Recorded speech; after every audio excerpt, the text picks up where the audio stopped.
Your camera. Yes, sir. I did that last week. You taught me well. Okay, you must have forgot it since last week. Good evening, everybody that's coming on. We are now live. Welcome to When the Right One Comes. And I'm going to ask everybody to invite and share at Bishop Greg Davis.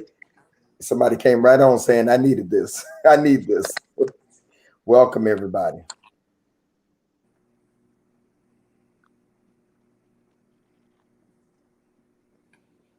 If you're joining us, let us know where you're from, your name. Well, we see your name. That's dumb. Tell us where you're from. Those of you that are on YouTube, Facebook, and on those that are still on Periscope. Come on in the room.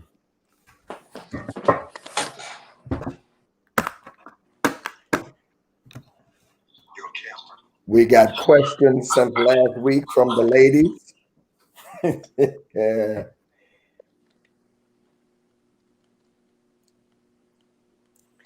What is this, week number 7? Lynch? Man, I believe so. Bowie,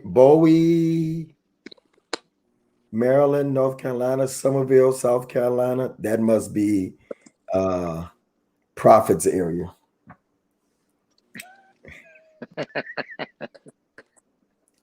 Let's invite and share. Invite and share. Invite and share on all platforms.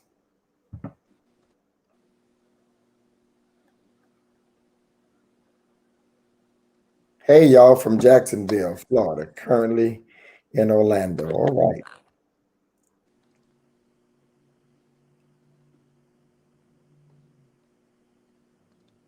Pastor Tate got on his shirt from the 70s.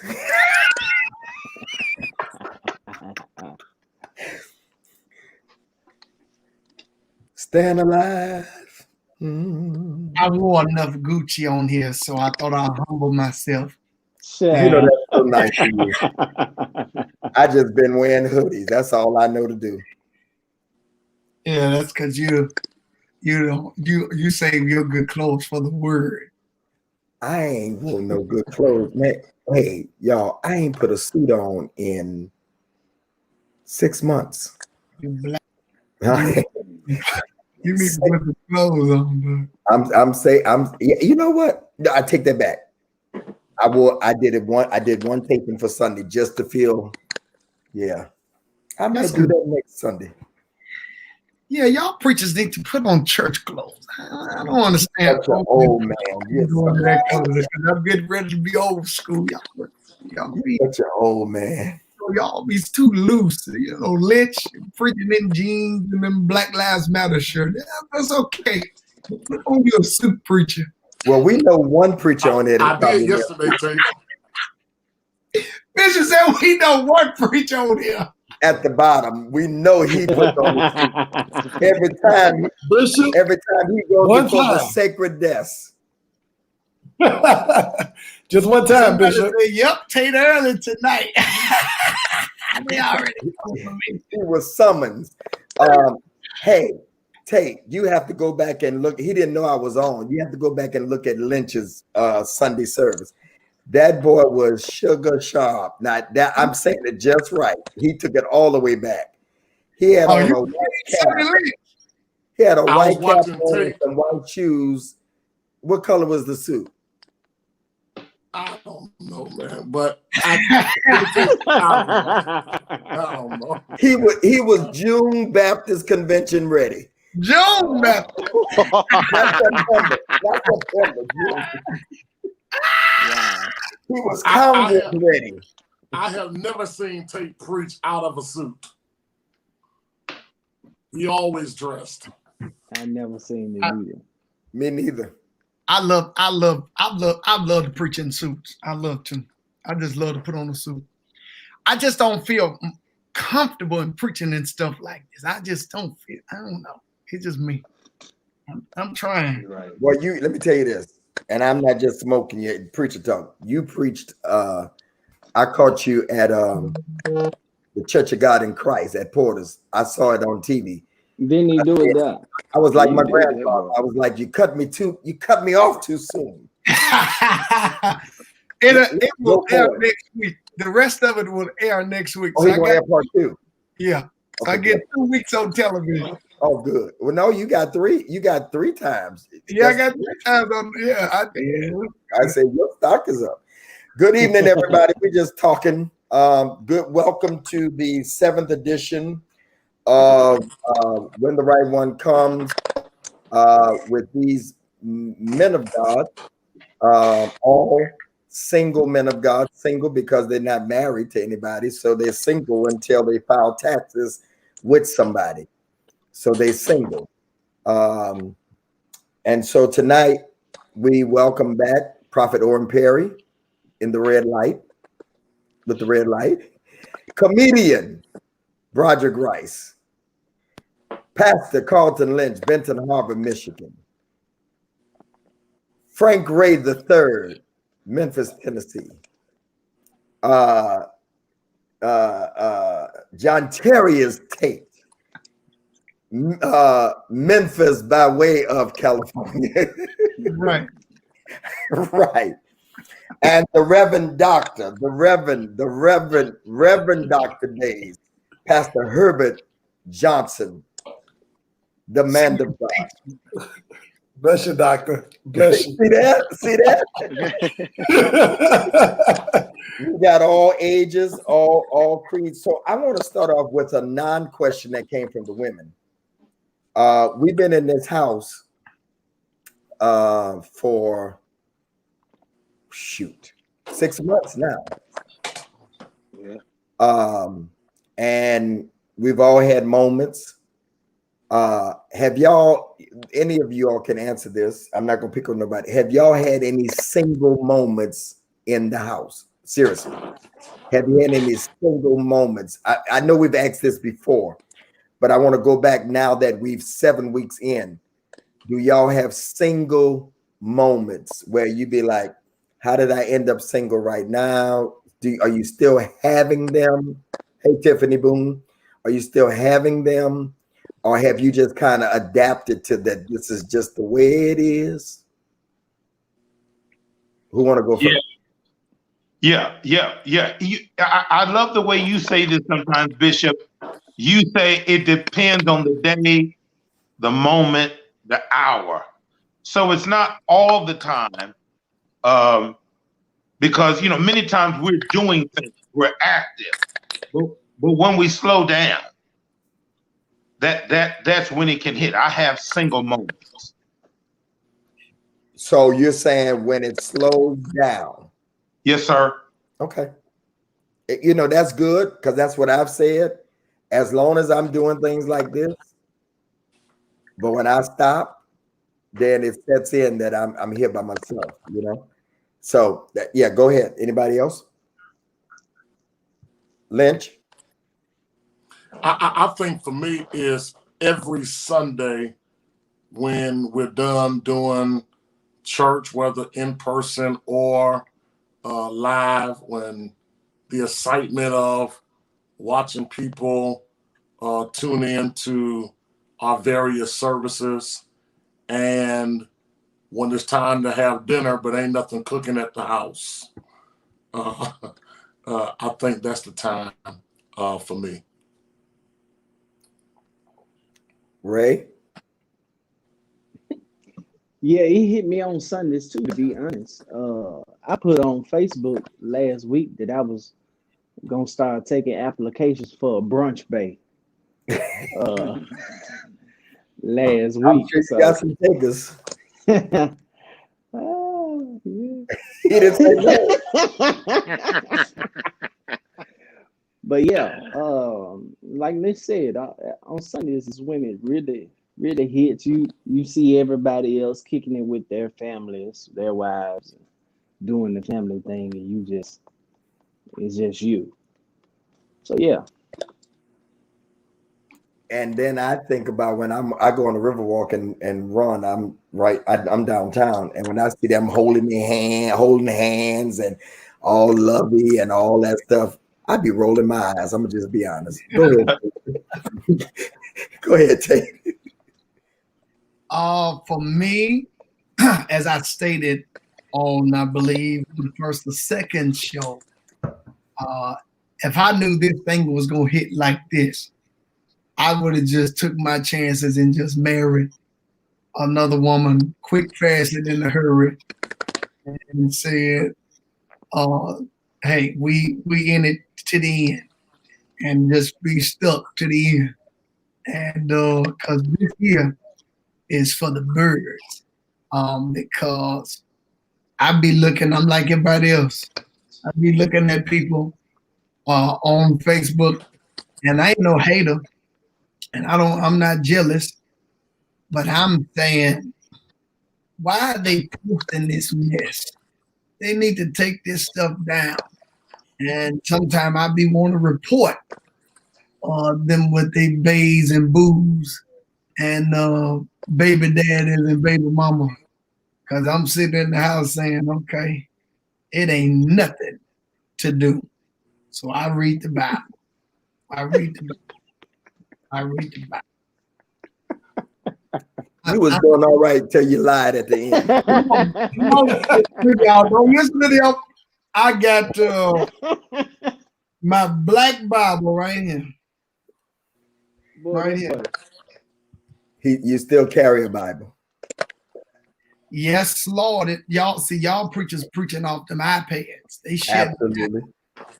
No, absolutely. I still bring my Bible. Yeah, I preach out of the Bible. See there? I don't. Don't Right. answer, Lynch. Ain't nobody on here preaching from their Bible but me, Herbert Johnson. We know for sure. We know he probably still got a journal like Bishop Morton used to have. We got to be paper Bible saved. Huh? We got to be paper Bible saved. Lord. So go ahead, Johnson. What about you? Yeah, for me, it's about that day off. I see a lot of people on that day off, or like you all stated earlier, holding hands and they all booed up. But when you have that day off and you just want to relax, having that somebody there physically present to hang out with versus just talking over the phone or text messages or FaceTiming and things of that nature. So for me, it's about that day off, the time of relaxing and having fun. Right. Go ahead, Roger Giordi. Go ahead, Prophet.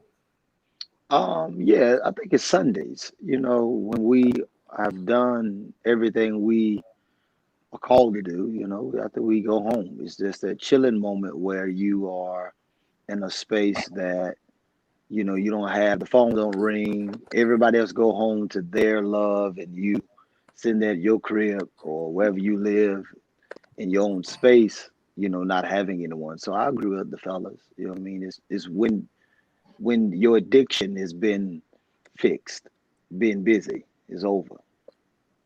Yeah. I asked that because women don't think that men go through those emotions also. And we do. And so let me ask y'all, is it that you don't have options or you just don't want the options? I don't want the consequences of my option. Roger got saved since last week. He got Man.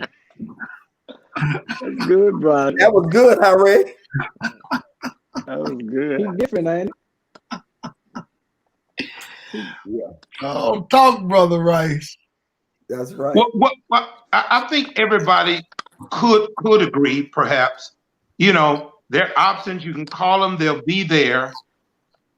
But after you come to yourself, it's hard to get rid of them. Yeah. Yeah, that's true. I don't want the consequences of my options. Broderick, my God. you winning so far. That was My God. Yeah, that's a lot to unpack because you have options, but the consequences of your options. Love it. All right. So here we go. From the women, and y'all can still send in questions if you want to. You can still send a question.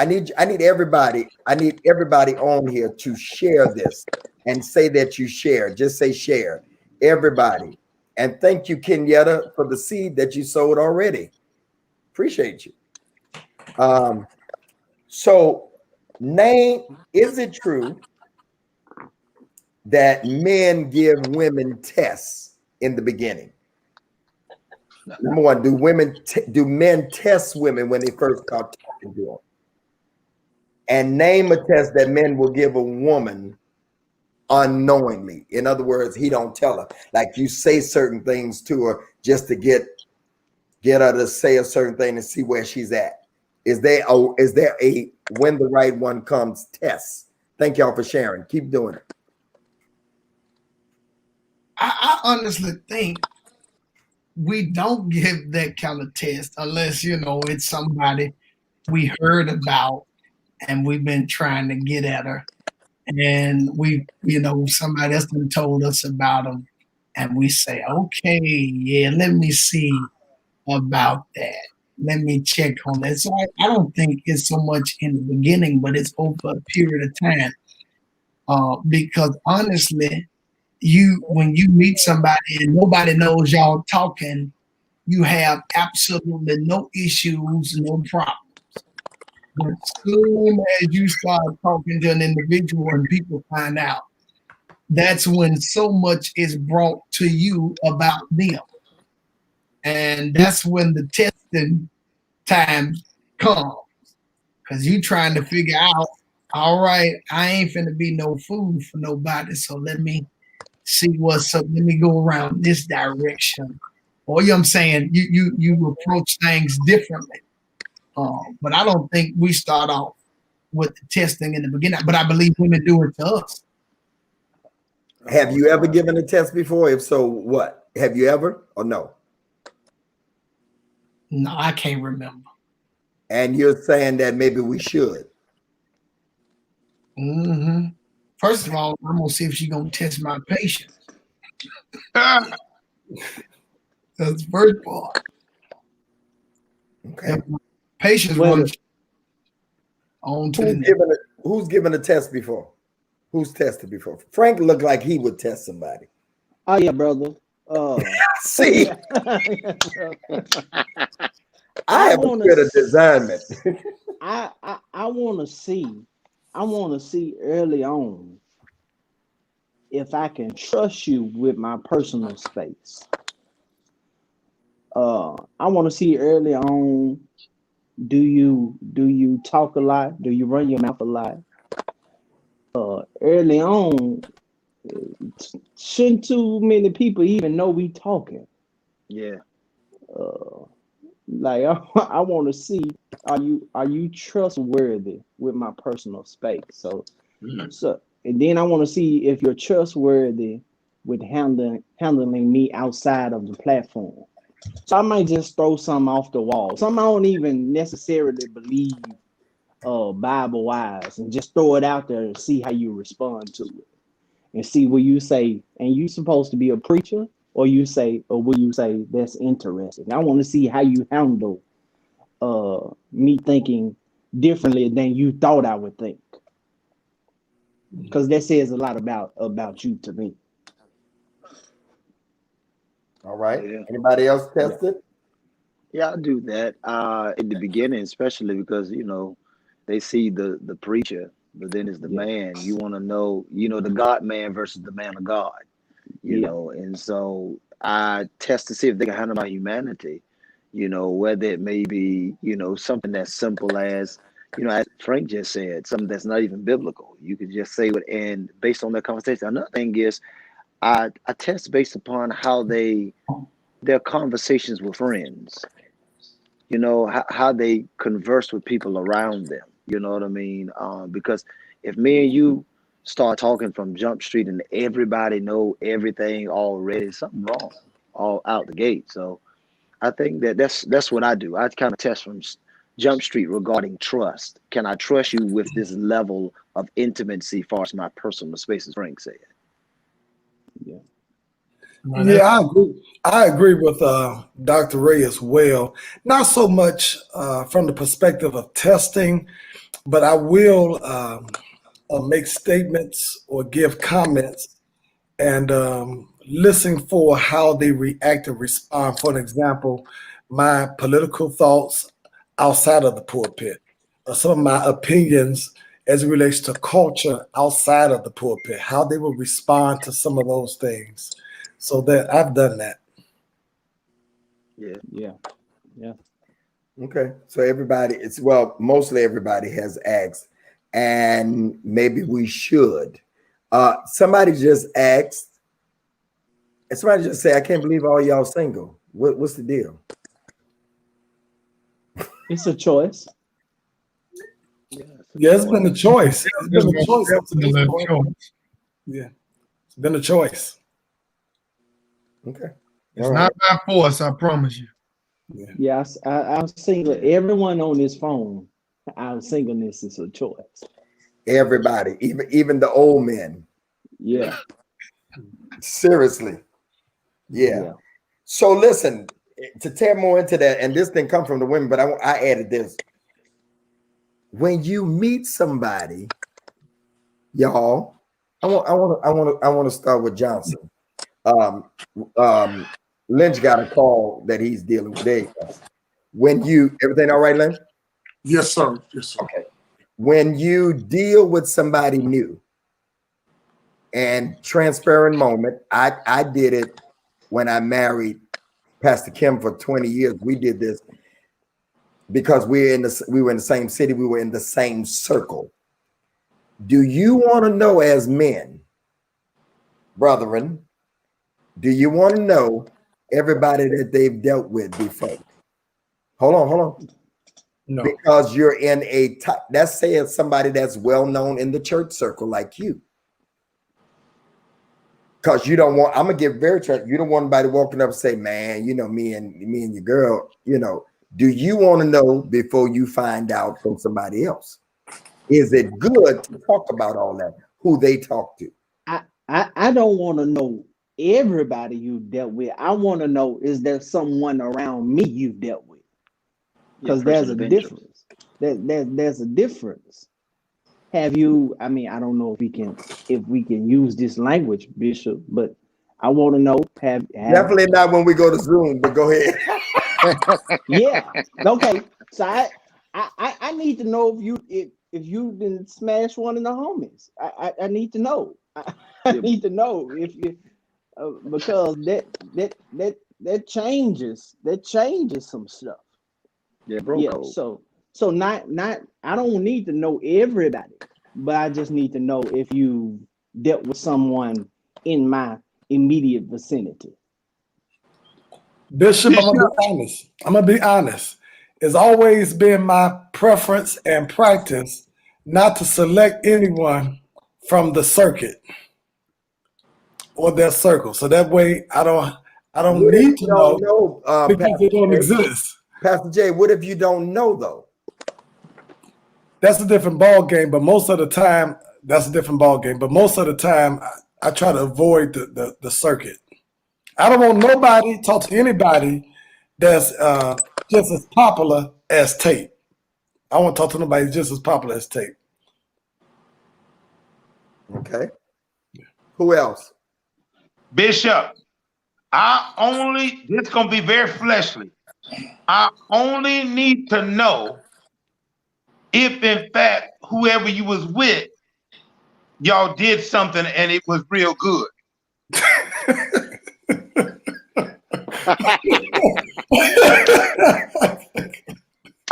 I'm gonna say that again. You want to know who you up against? I told y'all it was gonna be fleshly, but like if it was a torrid love affair and he really handled his business, and watch this, and there's some residue. Our resident comedian. That's why he has a job on this show every week. So listen, but I mean that, Bishop. Ladies, I want to take a poll. How many of you ladies want to hear How many of you ladies want to have that conversation? Just put yes or no. How many of you want to have that conversation with a man of these men's caliber? You want to know. Sometimes people say they want to know and don't really want to know. Lynch, what about you? I think I'm gonna go with Frank. I don't think it matters with the city, but I do think it matters with my surrounding. We can't be kicking it out to dinner and you done had my woman and I don't know. And he's sitting across the table and y'all both looking at it like, yeah, like I'm amazed on what I have now, and he's amazed at what he used to have. That ain't gonna work. Yeah. okay. Yeah. So that's like Johnson. That's like I'm dating her and she used to date my armor bearer. Well, he's always gonna be around. So I believe we gotta have those conversations, and the reality is I'm kind of like you, Pastor Johnson. I'm not gonna be able to deal with the circuit like that. So it wouldn't work for me. So I would say yes, Bishop, the conversation is much needed. What if you get involved? Well, I mean, what if you get involved and then find out? Let's go there. What if you get involved with the person and then you and Tate out to eat and then she say, I got to tell you something when we get in the car. But you really into Now it. I'm gonna say no. Tell me right here, right Now, me. now I will say, it depends on the circumstances upon which you meet. Now, and it depends on how close you are. Like for instance, me and Tate, everybody know me and Tate cool. Most women that we would talk to would know one or the other that we're brothers. And so if that's not mentioned, then I have to question your motives. Now, if it comes up later on, let's just so happen you from out of town or somewhere, you have no idea me and Tate brothers, you're not on social media, because that's the only way you would pretty much know. Then that would be a different conversation, because now feelings have become involved. Now we're into it. Then I hate to put it like this, my choice initially on whether or not I want to deal with you on that level has been taken away, because this is some information that I did not know. So I have to be man enough to deal with that and accept that if I'm really feeling you on that level. Right. But Ray, the relationship, once you know that, Ray, once you know that, the relationship will never be the same. Tate, go ahead, Ray. I'm sorry. Again, I think it depends on how far along you are and how mature you are. If this was something that you deem not to be done maliciously, then I think that you can get over it. But me knowing my little brother Tate, I couldn't, because he gonna bring it up. He gonna bring it up on the slide. He gonna be playing. You know, you need to, if you have a brother and a friend, you need to, kind of ask them and let them know and say, hey, bro, do you know this woman? Because I know how women are, and women have motives, and they'll try to kill the other individual. Well, he hurt me, so let me go this direction. And the other brother might not even know, because it was never public. Yeah. And so, that's why you have to be very cognizant. See, because you might be public with her and I wasn't. And you never knew about it. I never mentioned, never brought her up. And so, bam, she said, okay, well, you never brought me up, so I'm going to go to this individual. And we ain't saying all you women are like that, but it's so many that plays those type of games. So, I think it's very, very, very good to just mention it to your brother. Be like, hey, do you know about this one? Have you heard about this one? Yeah. Let me say this. I always got to be the one, but why do we always do this? This just really bugs me. Ain't nobody said nothing about sex. Ain't nobody said nothing about none of that. And immediately, are you men living celibate? No sex before marriage. Who said anything about anything sex? We talk about people talking to one another. Okay.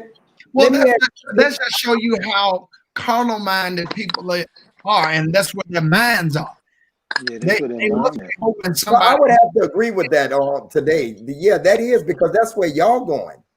And just so happens one of the questions I'm going to ask tonight is going there, but we're not even there yet. Yeah. Okay. I'm just saying, it really just like, yeah. Okay. Right. Just log off if you're uncomfortable. Thank y'all. We almost got 600 people on the platform all over. So thank y'all. If you would invite and share, just say shared. So let me ask you this. Let's go a step further. Pastor Lynch, would you talk to somebody, not none of these brothers, that your good friend has talked to? No. Nah.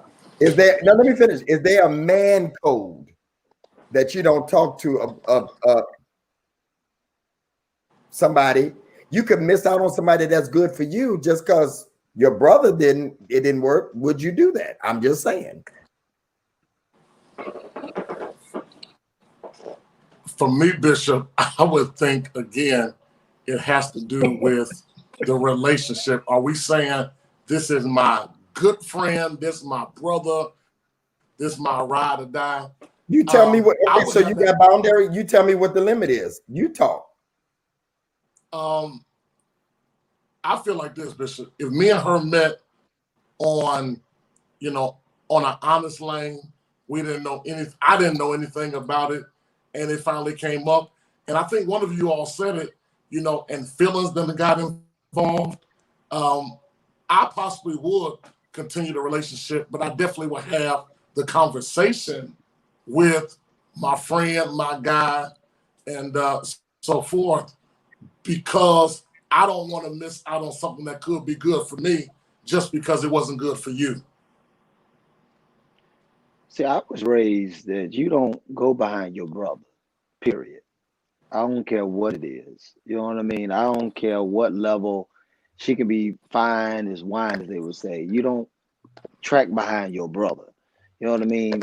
A distant friend, something like that, y'all ain't boys, that's a different scope. But if we blood brothers or we tight, you know what I mean? Ain't no way I'm going to lay down with somebody you laid down with or try to build that bond with somebody that you built that bond with and see that it's cool. Unless it's just somebody I'm just, we're just entertaining just for fun. We know each other just gaming the girl, but it ain't no way that you can really be comfortable. And that's the way I was raised. You don't go behind your brother at all.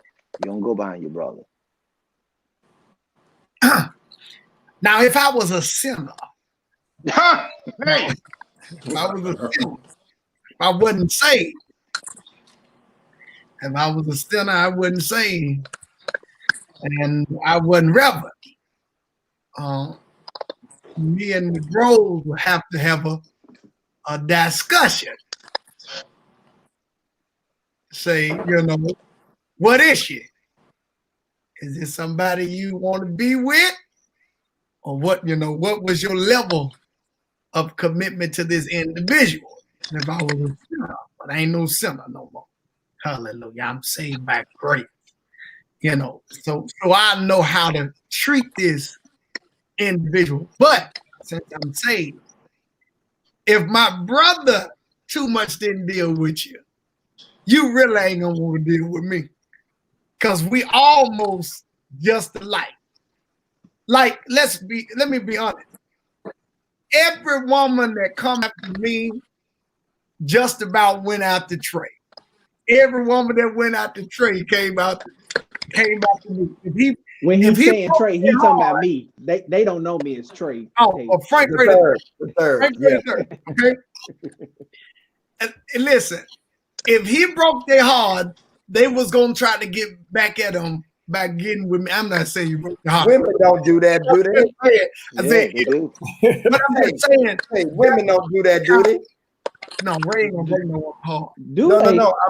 I'm saying women don't do what you're saying. Do they do that? Do they? Yeah, My God. absolutely. Yes. Hey, Bishop, let me say something real quick. Tate, let me say this.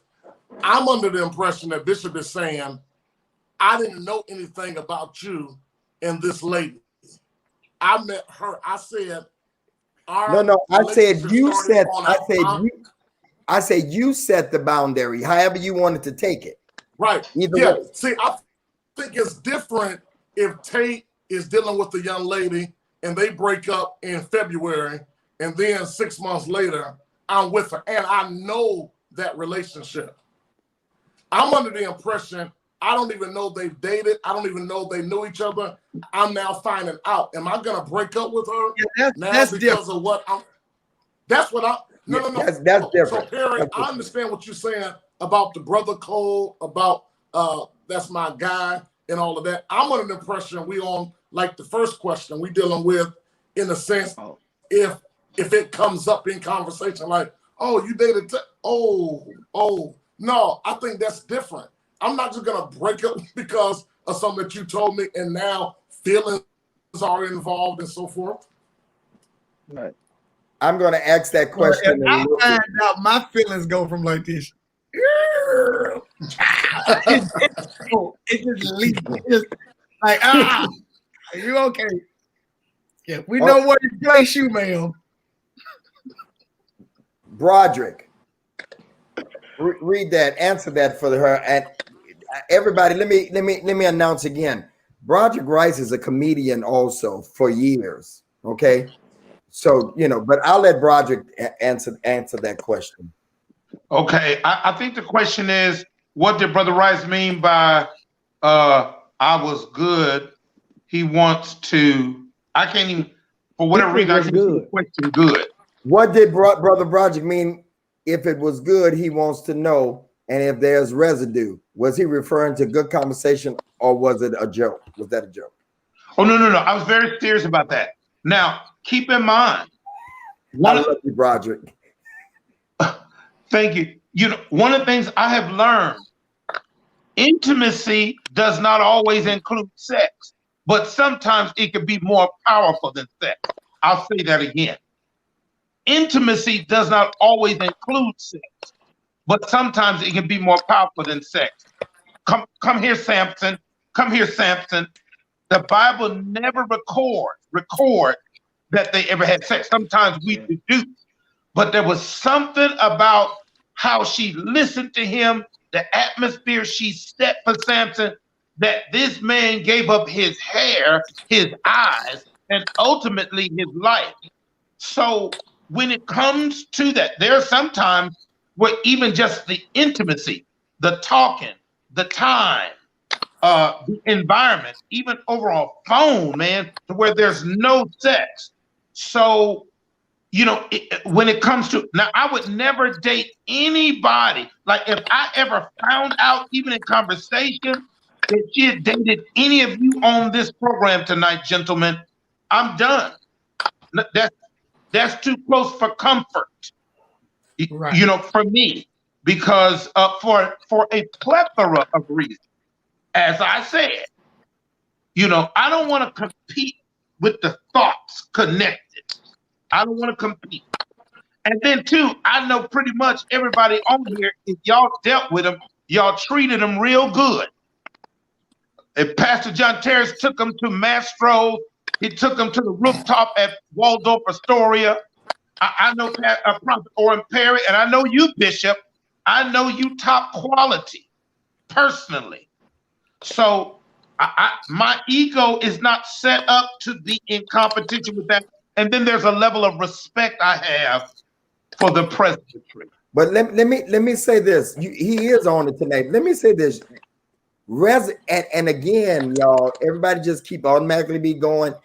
I think because it's preachers, because everybody on the preacher. Broderick is a preacher himself. I think you automatically trying to find something and put stuff there. That's just kind of what we do in the church. We kill preachers, automatically. you got to be talking about, what did he mean by this? Residue is more than somebody's sex. I have dealt with somebody, and I have to protect the innocent by not naming, that had not been with a man for years, and then still had residue of the man. I'm talking, no. I'm talking about years. Residue is not just sex. Residue is it's mental, it's emotional, been tied to somebody for a while. That's why when people get a divorce, it's like a death. Yeah.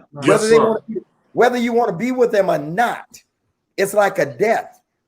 Whether you're the one that walked out. I tried to tell somebody that, oh no, I'm gonna be all right. And they said it on one of my other shows and admitted, Bishop, you was right.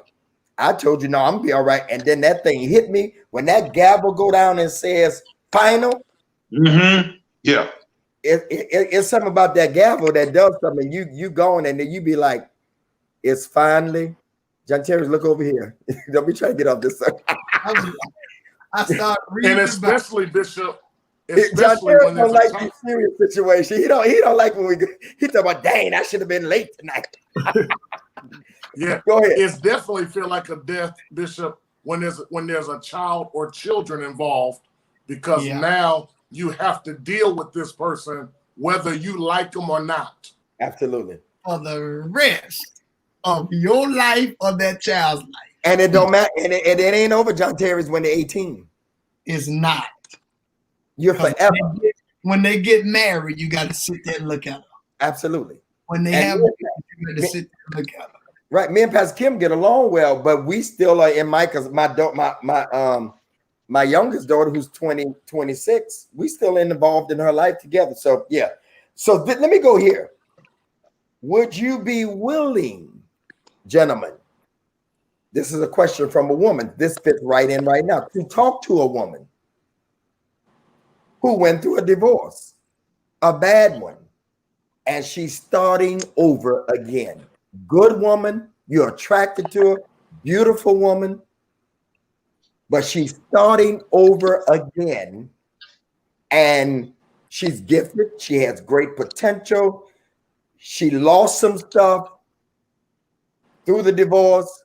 Maybe let's just say she had a beauty shop, or she just had, and she's on the other hand of rebuilding. I kind of painted it a little more than what they said, but this is the gist of the question. Are you guys willing to deal with somebody like that? Bishop, for me, there has to be at least two requirements. She gotta have a hat. Huh? She gotta have a hat and sit on the second row. No, go ahead. I'm sorry. Go ahead. The first requirement is, has she had a season to herself to heal? So that would be important to me. Has she had a season to herself to heal? And the second requirement is, has she had the opportunity to receive therapy? Because what I don't want to do is inherit a problem or issue that has not been worked out or worked through. You don't hardly hear men say that. Very good. Who else? And Johnson, with that Johnson, with that healing comes forgiving. Has she forgave what transpired?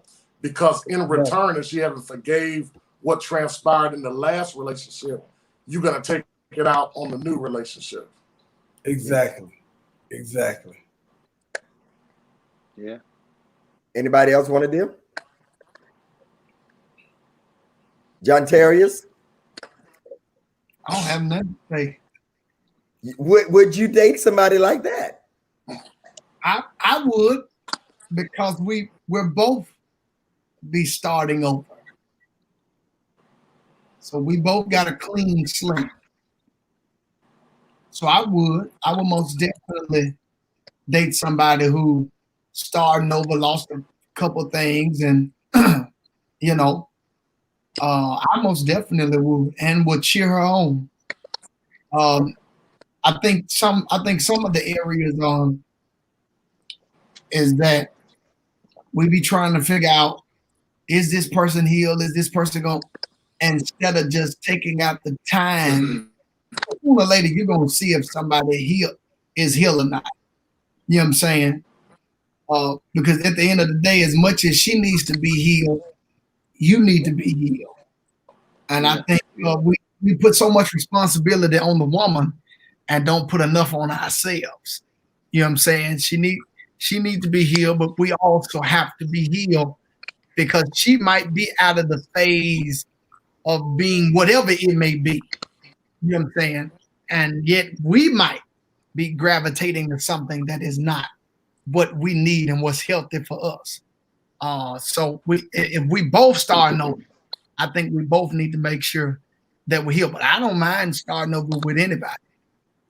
As long as they got the head on straight and they got more that they want to achieve in life. Oh yeah, come on, let's do it. Let's win the world. I couldn't win the world with the last one. Give me a brand new one, and we'll try it all over again. It's Heavenly Sent. I was trying to find it to bring it up, but she said, "Oh, that's so warm and healthy to hear a man say that." Yeah. Got a compliment, brothers. Yeah. Perry, I want you to go next, but I want to deal with this one right here. Bishop, are you still in love with your ex-wife? I love my ex-wife. Everybody knows that. Pastor Kim, absolutely. Oh, yes. Not in love, but I do still love my ex-wife. But she got a whole boyfriend, and because people speak, I think we are so, what I'm about to say, Roger, we're so used to people talking bad about people that when a man can talk positive about his ex and she can do the same, then y'all think we want each other again. That is not the case. Yeah. That's Y'all, good. we got to be adults to know. And both of us have given each other consent to use each other in these. We're helping others. We know. And y'all saying, "Oh, but no, it's not an all." We did some major stuff together. We still in the same fellowship. Bishop Morton is still our spiritual father. Yes. Why would I hate her? Right. I posted this the other day. Why is it, John Terrius, you're going to love this one of your kind of things. Why is it that when a woman leaves a man, he was everything to you as long as you was with him. But when y'all make it, then he's the worst thing that has ever happened. Yeah, they paint the bad picture. Yeah. Come on, y'all. We got to grow up. Go ahead. And then if you put a post out, which I like to do a lot, I put a post out there. Sometimes it's crazy, sometimes it's good, sometimes it's bad. But I want to let you all know who look at the post and you kind of get bothered by it. Don't get bothered by it, because I know 12 other dummies. Okay, I know 12 other dummies that do the same thing. So you don't have to be upset by the post. I'm not just talking about one individual. I know 12 other dummies. So there's no need to be mad. No need to be upset. That's calm. I ain't gonna get in that one. I don't know what that was. I'm gonna get out of that one. Go ahead, Prophet Perry. Yeah, and I think you should give anybody a chance that's in recovery, or bouncing back. And I think I like what Tate said, is not, sometimes we put too much responsibility on the woman to be healed, when truthfully you could be her healing. You yourself could be her healing. Just by being with her, just by listening to her, just by repairing, just by spending time with her, just by being there. You could be her cure, you could be her healing. So I think this is an injustice for anyone to say, this is my perspective, I'm not going to give somebody an opportunity because they were married or they were with somebody else. There are people that have never been married, that was with people that are in worse predicaments or situations than people that are divorced. Right. So give people an opportunity. That's my take on that. Y'all gonna get a lot of emails from people, DM snapping people that's divorced and starting over. Frank, you want to get in on it? You gotta answer the question. Would you? Answer the question. Would you? As long as it's really over and they ready to start, then I'm good. See that now you're saying something, Dr. Ray. Now that's good. A lot of these people be getting into stuff and they are not completely over it. Absolutely. That's the problem. And let me say this. Who you are, they ain't over. Just because they ain't posting nothing or saying anything negative about the other individual does not mean they are over it. Just because a person is posted doesn't mean they is or they ain't. See, because y'all get confused. Sometimes when a person posts up, they over it. They just talking what they talking about. Like we just been telling our truth. And then some of y'all talking about, oh, they ain't over this person. Oh, y'all don't know what we are. Because you don't talk to us. But the truth of the matter, I just told you. Right. Cause see, it's I think it's different levels to over when it comes to divorce. Because man, like I was talking to one lady that was divorced, and she was still spending every Christmas at her former in-laws' house. Like, so it's different levels to being over. Like oftentimes they try to attach in other ways and say it's over, but the way they're still attached in those other ways would suggest that they're still not truly over it. So and then again, I think it depends on the kind of man you are. Maybe you can handle your woman saying, I'm going to my former in-laws' house to spend Christmas Day. Maybe you can handle her saying, me and my baby daddy, who was my husband, are gonna take our daughter out of town somewhere. Maybe you can handle that kind of stuff. You're right. It just depends on you. Well, one thing about me, they don't have to worry about me showing up nowhere. No, we ain't spending Christmas, Thanksgiving. You get the child on your day, I get on mine. Yeah. So just in case the women was out there trying to wonder. So let's deal with that. Why is Rice coming? Right. he like we're gonna put our own comments in here tonight. Right. Only gonna overshadow us. Let me No, Bishop Samuel Blake said something. He said, don't invite people into rooms if they are already occupied. That's good. I didn't see Sam in here. Bless you, Bishop. Yeah. So that I was just responding to his I didn't see him. Yeah. But listen, you guys are saying some good things. Let me tell you something. I have been divorced since 1994. But on my end, since 1994. That's 26 years, bro. You can count. Look at you. Hey, what I'm really wanting to say more seriously, I was joking around, Pastor Lynch. I've been divorced so long, I forgot a lot of my anger. I've forgotten a lot of the pain, but boy, doggone it don't take that long for the wrong woman to resurrect it and make me say, no, I don't waited too long to now deal with something. And it's not that I'm not healed. It's because I am healed. I can identify things. Wow. And say that won't work for me. And I like what Pastor John Terry has said. The thing is, my ego is not set up like, all these vacations together. This is just me, though. I'm admitting me, And I remember I dated a girl one time who, still had a relationship with her ex-husband's mother. Thank you very much. God bless you and good night. No, come ye out from among them and be ye separate. So let me ask this.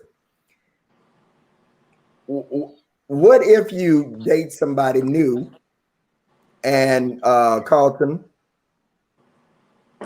they still, you're together now, y'all have committed to one another, got over 600 people on y'all share some more, please. Share, please. Put share in here and share some more. So what if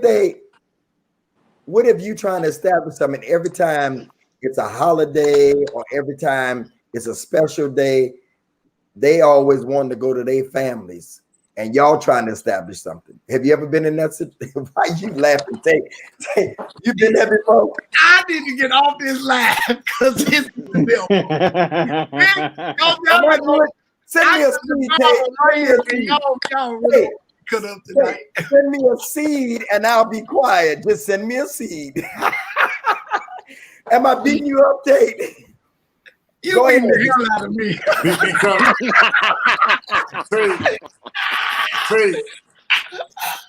Tate, maybe I'm trying to get some help myself. Come on, Carlton. John Terrence, it seems like you got more experience in this. So let me just throw you the ball. Carlton, come on. Go on, Carlton. Let's leave. I got my word. My word have I hid in the heart. I think, Bishop, that's going to just take real serious conversation. Me personally, I would have a problem with it, especially if we're trying to build our own memories, build our own, Christmas and these different various things. And, we have to, sometimes we have to teach, who we're trying to pursue and who we're trying to build a life with, what it may take. They honestly may not understand or may not get it. But I was in that situation, Bishop, when I was married. Then I'll tell this, then I'll let Tate tell why he's so shook up. But it was always, we're going to my mom's house. We're going to my dad's house for Christmas and, and those various things. And sometimes, ladies, that's on, a man is trying to build his own life with who he's with. The Bible says that you ought to leave thy mother and thy father and cleave to your own wife, your own husband, rather.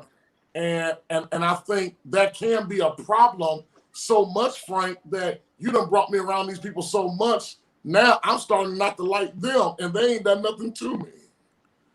So I think, Bishop, it is a situation that has to be real conversation. But sometimes, John Terrius, they can be offended when you have the conversation that I don't want to go over your mama's house every Thanksgiving.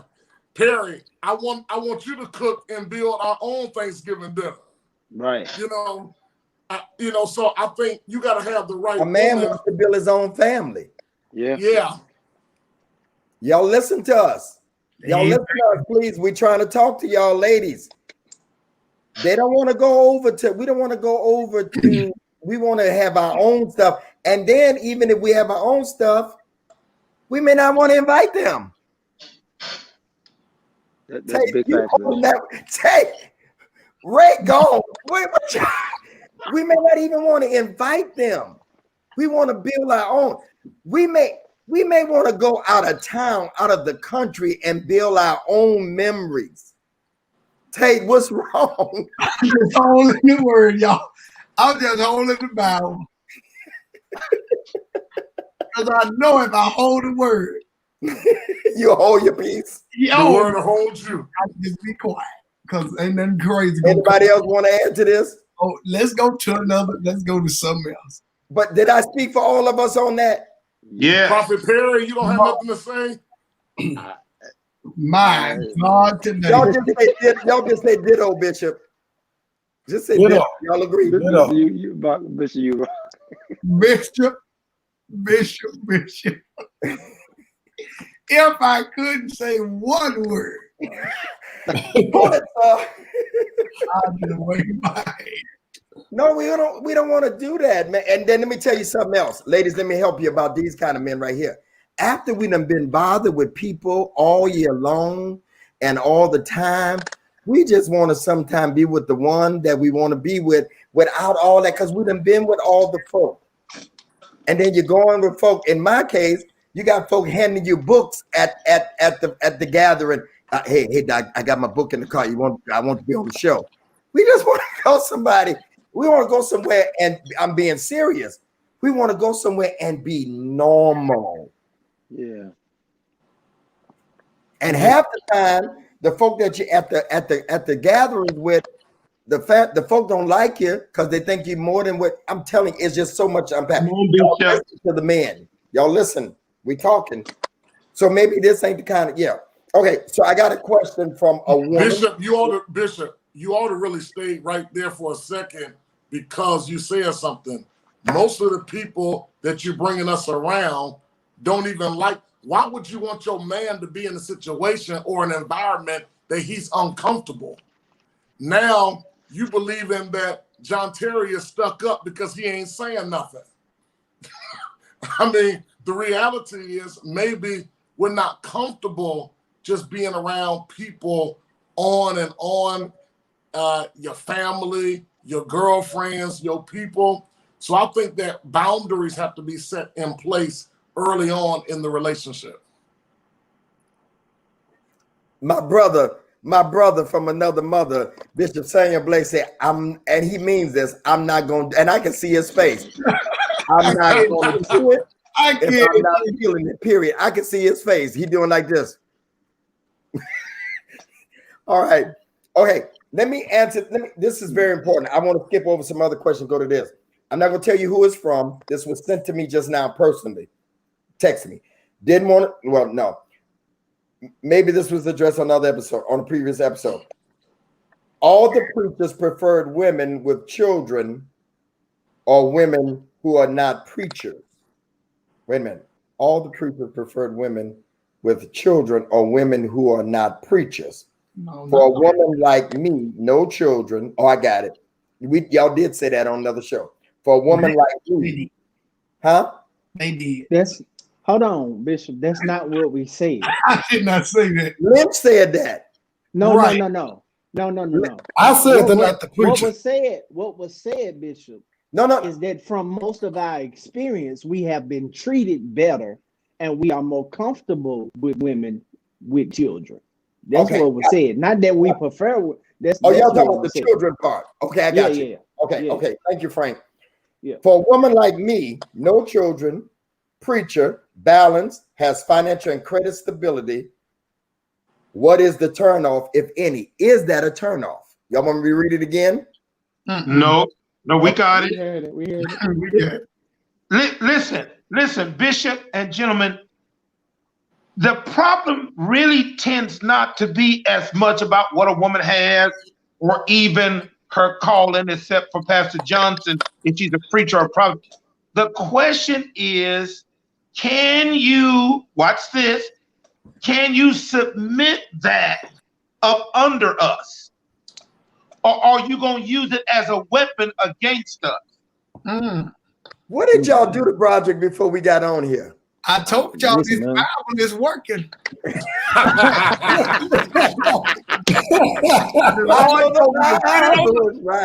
told me to sit it on my desk tonight, and everybody was gonna be in on it. Last week it was Johnson's week. When they started the word, what was gonna happen to everybody online tonight? I knew that. Johnson was last week. Broderick tonight.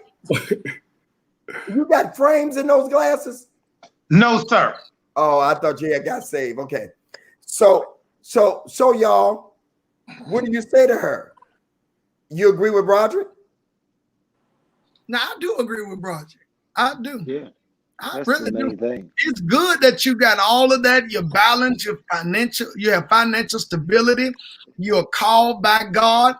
But are you going to want to be the co-pastor, or are you going to want to just be the pastor's wife? Even if you do have the gift of being a phenomenal preacher, can you walk? Would you allow her to go on the road and do her thing and maybe not do it there? Right. If she can preach Now, if your wife can't preach, why y'all be sending your wives out? No, Reverend, this one can preach and can flow. Trust me. Okay. We're talking about somebody capable. Okay. Now, that's what I'm saying. If she can preach, send her out there. You know, but she got to be able to say, you know, sweetheart, I want my own ministry, but yet I want to help you with yours. I want to push you, you know, as well as you help push mine. If that's okay, you know, y'all got to set grounds for that. Prophet Perry, I think that might be. Come on, Tate, man. But we know Johnson ain't having it. You gonna sit on that second row. He ain't got nothing to say right now. You're gonna rock the death on that second row.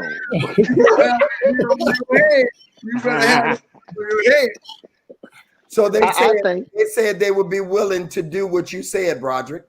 But then I think it's an issue with the individuals that may be coming at her, because it may be inferior men. It may be men that are intimidated by all of that. It may be because that sounds like to me that she's dealing with men that are inferior of themselves, and you know that's what it seems like to me. Because any sound man wants a woman that's able to be a helpmeet in any vocation, long as we can walk together, long as we can cooperate, long as we can stand together, long as you can be with me, rock with me. And if they travel in the world, whatever they may do, let them do it. Let them travel and preach. You know, do you. But at the end of the day, when you come home, assume the position as my wife, as my helpmeet, my rib.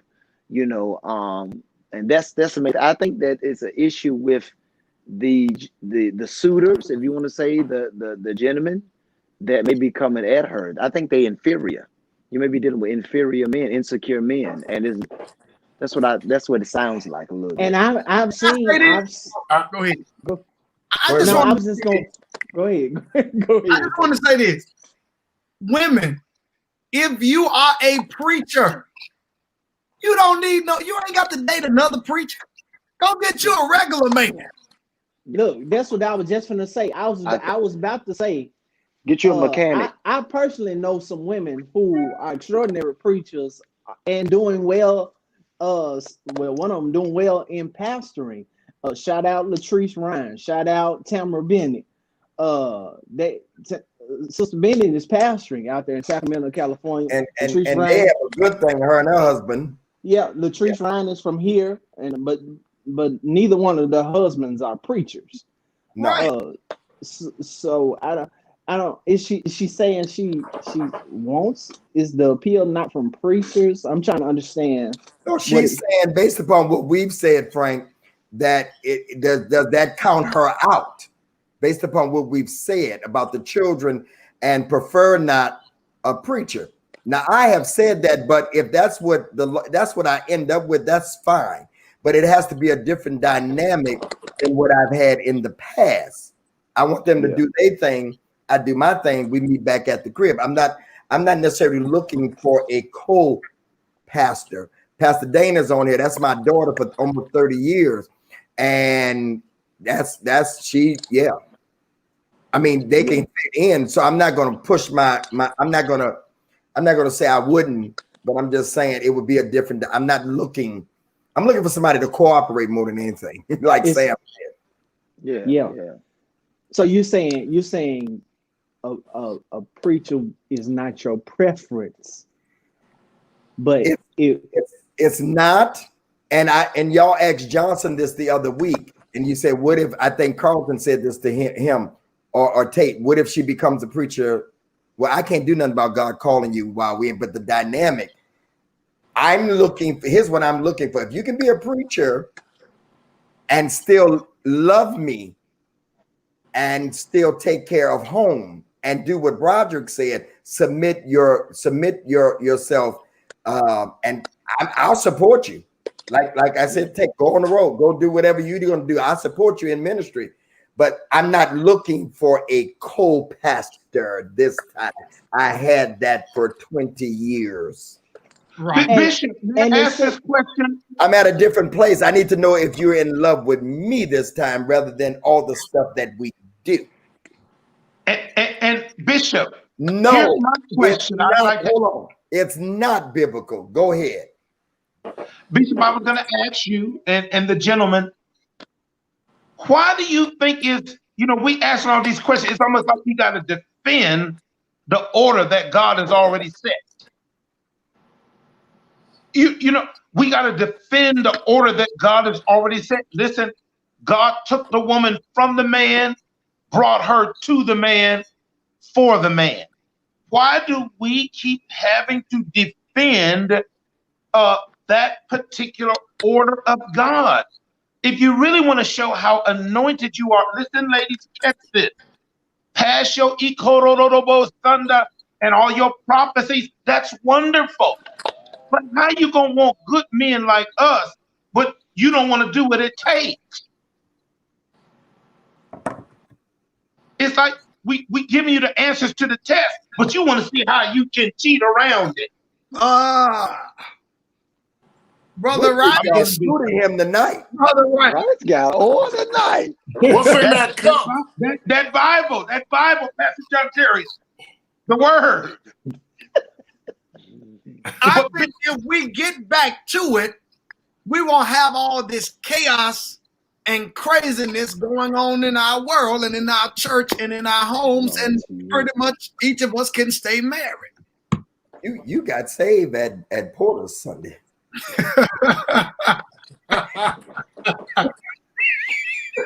I'm telling you, we got to get back to the word. Now, y'all, getting too far. Let's go to another one, y'all. And everybody good on this one? Please go to it. Please. If you all could do me a favor, if y'all, those that have just joined us, can y'all share? I would love to get to 1,000 tonight. Can y'all share and invite? All right. And all of the preachers that are in here, we honor you. Some of you already have sown seed without us asking. This is amazing. Thank you all. If a man says, this is from the questions. By the way, the person that sent me that, the woman preacher said, Perry, your answer was amazing. I forgot what you said, but it was amazing. Thank you. Johnson, if a man says, wow, that's a lot to live up to, is he up for the challenge at hand, or does he move on to an easier woman? To whom much is given, much is required. But are they willing to accept the challenge? Pastor Perry said something earlier, and he talked about some men are insecure.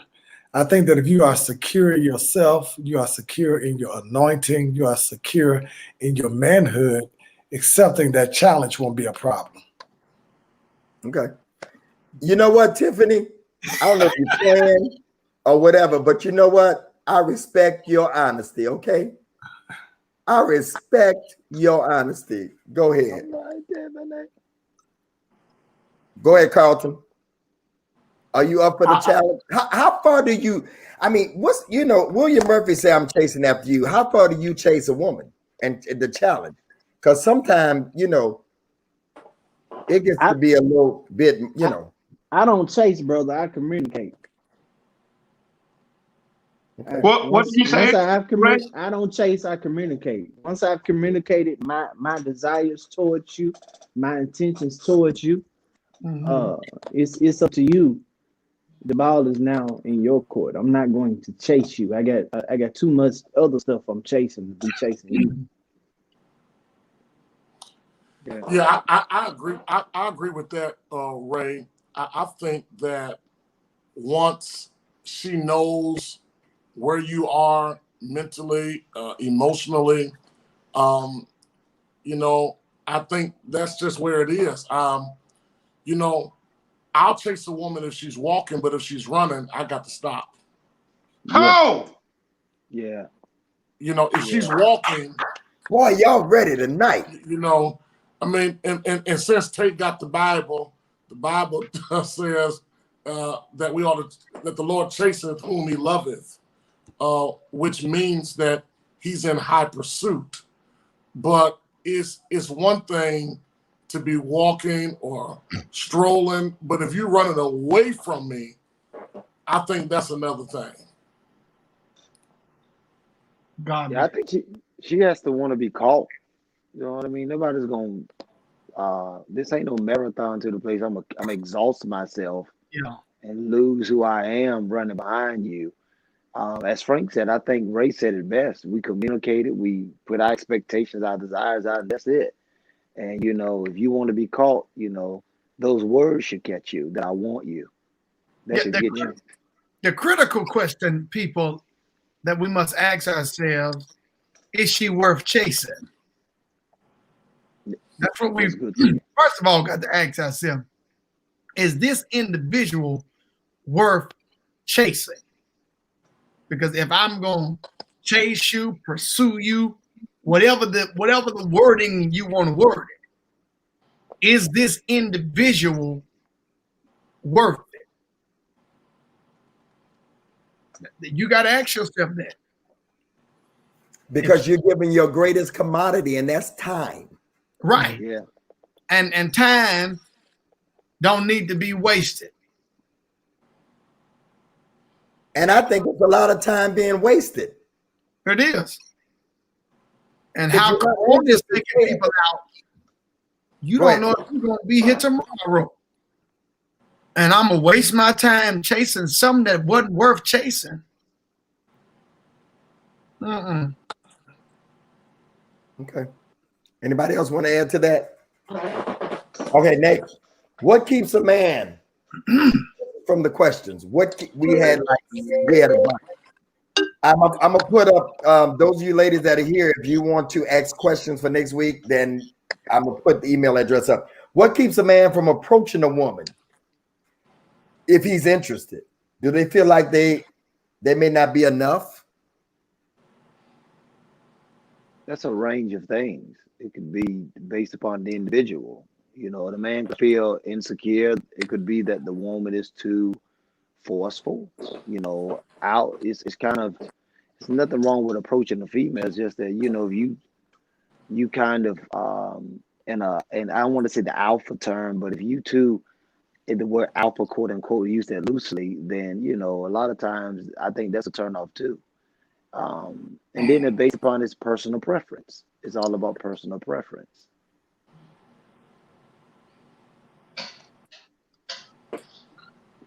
Listen, attitude. I think following Pastor Perry or Prophet Perry, attitude, demeanor, and you know, sometimes I was talking about this earlier today. Some women are doing too much with their mouth. I've been, look, if they doing this now, it'll only get worse. That mouth, that attitude, that what's this? That housewife business from TV. You know, too much. So if that's what I look at. But if her demeanor, listen, when you know she knows how to speak to me, you know. Listen, let me say this, Bishop. I was on Instagram and I complimented a particular woman's picture. I wasn't in sin and trespassing, but I just complimented her picture, and she responded. She said, "Thank you, King." Now, I wasn't trying to get with her, even though she was a beautiful red bone in Christ. But the point was the way she addressed me. She said, "Thank you, King." That's what I'm talking about. Now, I'm not talking about somebody kissing my behind and running after me and groveling like a dog or a servant, but just being wise enough to know how to. I got two bears that live in me, the grizzly bear and the teddy bear. How you respond to me determine which one you draw out the wood. I can't get any help. So that keeps demeanor, attitude, and conversation. So let me deal with this. Do you preachers date a lot of women? First of all, we have defined on this program that dating is getting data. Right? Everybody agree with that? Yes, sir. So when you say, do they date a lot of women? If they date more than one person, it would be perfectly fine, because dating is getting data, where it becomes over the top is when you are committed to somebody and you're still dating. Once you make that decision, and this is the reason why we need to do these kind of things, because we throw out terminology. Yeah. A committed relationship, then that's an issue. But dating is getting data. You're getting data from somebody. You're going out. It's amazing to me that y'all say these preachers and you didn't say these men. Yeah, Bishop. Bishop. Thank you for saying that. You said, let me finish. I'm gonna let you come right in, Carl. You said these preachers, these are men also, and you define them by these preachers. Do they date? They may date more than one person because they're getting data, and as long as the person knows that they're not, that women do it all the time. I have women tell me all the time, "Oh yeah, I go get me a free meal." Y'all don't say nothing on that. You say nothing when a woman says, "I'm going to give me some free meals." I just go out every night to get a free meal so I won't be at home alone. But it's okay to say that kind of stuff. But then, because these are preachers, you say, why didn't you say, do these men date a lot of people? Go ahead, Carlton. Yeah, I'm glad you. Hold on, let me get my Bible. I'm glad you, Bishop, cleared that up, because I'm sure that everyone that's on tonight gets tired of hearing that. You specify the area of the preacher, but the reality is, how will the preacher find the right one if he don't collect data? I mean, we can't point at a position. We looking for a soulmate. And I love how Bishop eloquently put it, that it's collecting data. So to answer people's question that's on tonight, I collect data, and sometimes data, Ray, is only one conversation. So sometimes it's not always going out. So sometimes it's not going to be 3 months of conversation. Sometimes it can just be one simple conversation. And so I believe that we should date. I believe that we should collect data. I believe that we should have different or multiple conversation. And I think where it's serious at, Bishop, is like you just said, is once there's a commitment, then there comes a different responsibility. And my thing is, we just throw that kind of stuff out, and yeah, go ahead. Go. Who want to go next? I'm good. No, go, Bishop. Go, please. No, I'm gonna be like Tate. I got 10 Bibles right here. Yeah, I think it's disturbing. Go ahead, Ray.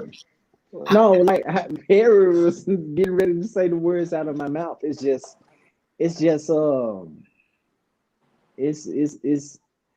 disturbing, and it's immature. Yeah. And it's immature spiritually to me. Some of the comments, some of the people. I want to say to all of us, I think a part of our responsibility on this show, it was just supposed to be 1 or 2 shows, but it turned into what it is. I believe part of our responsibility is to be okay with showing our human side and don't care what church folks got to say about it. Just to be honest. And be okay. Be okay with whatever they have to say. Because the past couple of weeks we spent quite a bit of time just going off on the ignorant comments. And when I say ignorance, I mean that's exactly what I mean. On the ignorant comments of some people, that while we are preachers, we are men first. We're men first. And what you're hearing is the perspective of us, the men, not necessarily the preacher, although they could be one and the same. So just some of y'all need to just chill just by looking at your profile picture. You need to calm down. But yeah, I'm gonna be quiet. I'm gonna be quiet. Anisha, hold on.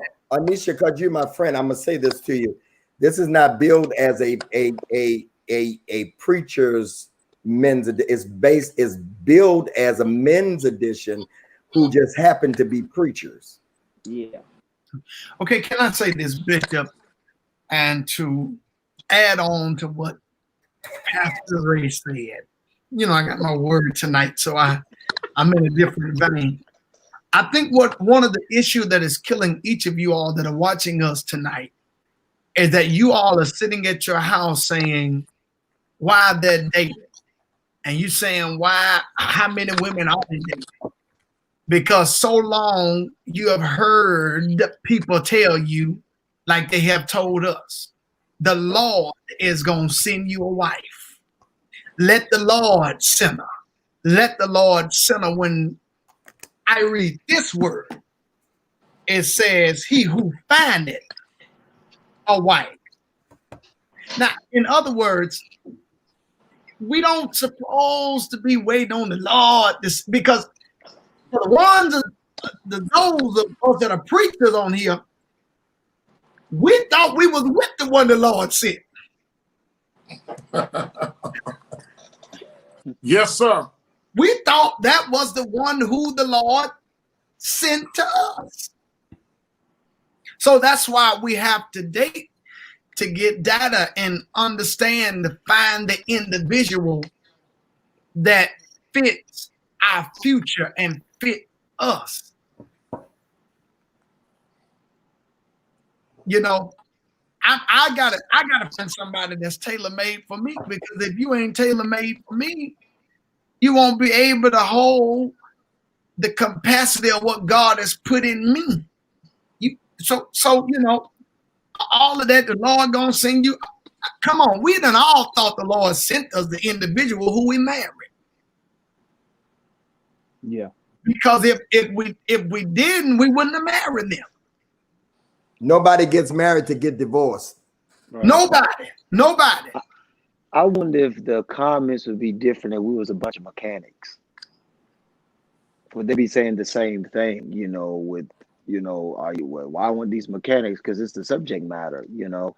I think preachers are held to a standard biblically a lot of times from people that don't read the Bible. And so, you know, as T just said, a man that finds a wife, we're men first. We human first. Right. You know, and we men first, you know, we're men, and that's it. Our humanity is that. So that's and the reason, Prophet, a lot of these women are not married is because they are not wife material. You are not a wife, huh? When I say I do, you are a wife before I marry you. A man that finds a wife. Some of y'all just ain't wife material. Yeah, I'm not a husband when I find you. I'm already a husband. Right. So if you ain't a wife before I find you, we already on bad terms. If you look at Ruth, Ruth was already a wife. She was prepared by Naomi before she even got to Boaz. She spent all that time preparing. Esther, preparation. She had to go before she even got to see the king. She became what she was being prepared for. Y'all like scriptures? Let's do scriptures, because everything starts in preparation. Yeah. So in this time of waiting, you should be preparing to be. And if you prepare to be, then you'll draw what you're preparing for. Yeah, that's good, Bishop. Yeah, you no, I ain't just hitting and missing it. That you prepare while you're preparing, you're becoming what it is. And the only way you're gonna draw somebody that you want, sometimes you're upset because you're drawing no good people. It's sometimes a reflection of ourselves. Because we have not prepared. Go ahead, Tate. Bishop, you keep saying that word prepared. The only reason why Baptist boy, the 5 foolish women was foolish is because they didn't prepare in the beginning like the wise did. Absolutely. What made them foolish is they didn't take enough oil with them for the trip. That's it, bro. They didn't prepare. They thought they could get through the back door. But guess what? When they got there, the door was shut. And many of you right now watching us, you've been questioning us. Well, why they know who is this or what this? And we've been entertaining y'all so long. But the ones who asking all of the questions, y'all ain't even got a man. That's why you watching us at 11 o'clock at night, 12 o'clock in some places. Leave them alone, Tate. Hey, Leave them alone. You're not prepared. Leave them alone. Hey, Leave them If you were alone. prepared, you wouldn't be really concerned about what we say because this is our truth. This is our experience. I can't tell you how your life has been because I can't live your life. I can only live John Terry's Deshaun Tate's life. So, all right. Yeah, I just think that some of these ladies are confusing dating with committed relationships. yeah, that's what I keep trying to say. Yeah. And dating is part of the preparation and the process to a committed relationship. So I think it's important that these ladies understand that there has to be a dating process to arrive at that place of commitment in order to move toward marriage. So ladies, just know that men, whether they be men of God or lawyers, doctors, or whatever that title or position or that assignment or that life function is, dating is the foundation to committed relationships and to marriage. I've defined dating over and over again. Anybody define Yeah, Bishop. dating again? How many times? And y'all, we just said it. Dating is getting data. Dating is getting to know somebody. And Okay. let me I got to do it. Hey, Tate, hold on. Tate, hold on. Wait. See that? I got to Wait, hold on, Tate.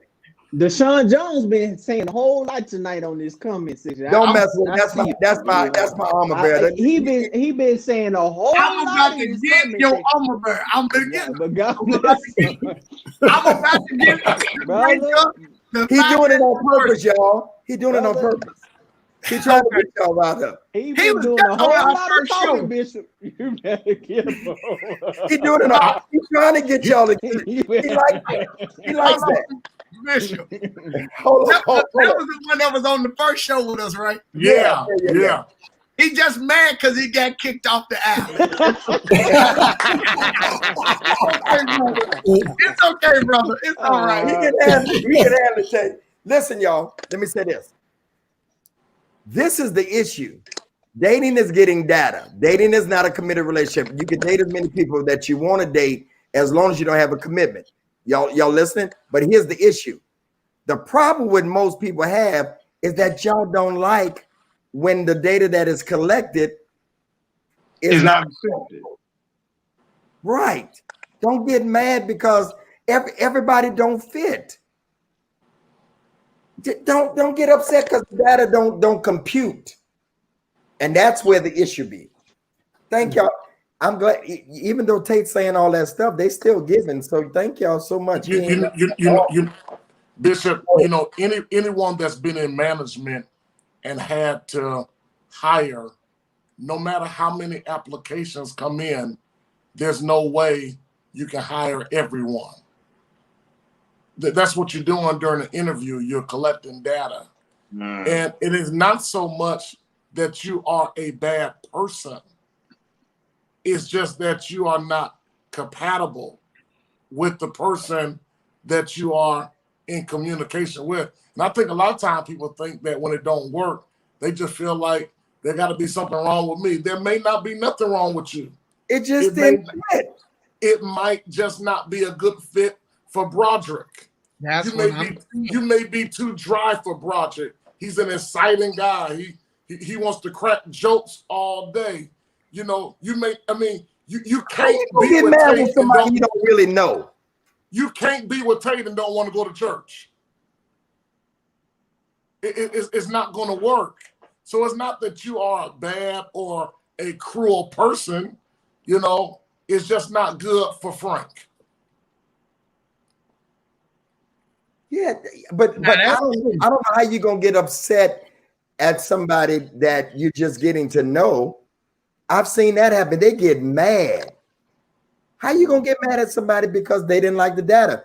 Later on, you may see them later and thank God that they didn't choose you. People have a problem with rejection. Yes. A problem with rejection, and just take it as if you're overqualified for the position. Help you out. So listen, we're almost done. Just a few more minutes. Do you feel it's important to express if this is a question from them? So this fits right here.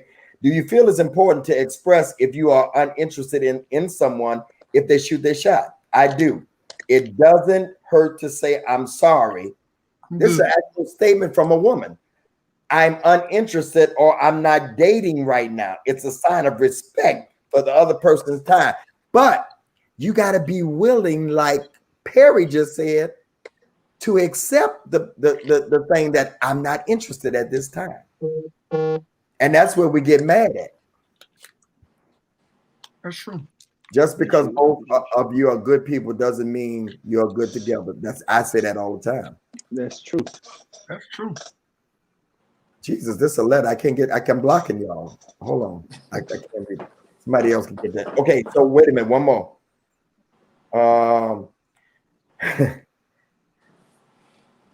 Let's start with Johnson, because he'd be the quiet one. Johnson, well, you already said this, I think. You told your type, didn't you? Yeah, you told your type. We answered this already, didn't we, Frank? Well, Yeah, we already answered it. Physical and personality type. We did that one. Yeah. Okay, so we did that. But y'all got to go look at an old one. Okay. Yeah, we did that. What about pet peeves? Did we do that? We did that. We did Okay. Okay, here's one we haven't did. Well, we might have did, but I think we need to address this again. How long while dating does a man know if he wants to develop a relationship with a woman? That's a good one. How long while dating does a man know? How do you know when you pass? Okay, this is good. When you get past the data phase and you be like, I like this data. How long does that usually take? It's case by case scenario, honestly. Yeah. Give average. I mean, what? Usually, what? Can it happen overnight? Can it happen quick? Is it all according what? When you can see the data. You can see the fruit of the data. That's good. Yeah. That's good, Tate. Hey, that's good. I think it's based on like you said, the fruit of the data, the progression of the conversation, the vibe. Are you all really clicking? I think it's dependent upon a lot of stuff, not so much the time frame. Yeah. Okay. Anybody else want to add to that? Y'all agree? Ditto. Okay. Yeah. Go to another question. You want one more before we go? One more for the road. Maybe. Ask Okay. it first, then we'll tell you. Okay. We messed Do up. you believe that you should have sex before marriage? You said what?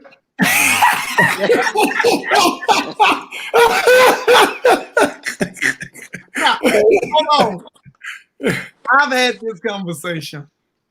Why would I jump out here first? But I had this conversation. And this is a real question. Look, it's right This is there. a real question.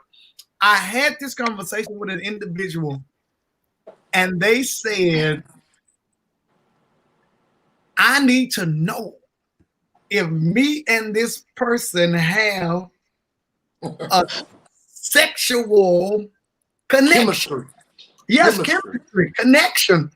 You know, because this is a true story. That was a woman who never had sex with a man, and on their honeymoon, they were getting ready to have sex, and the man couldn't stand. And the man couldn't stand. Now you and so now she has to live with that for the rest of her life. So because she cannot be fulfilled in that area, that sex is made by God, It is most definitely for the married.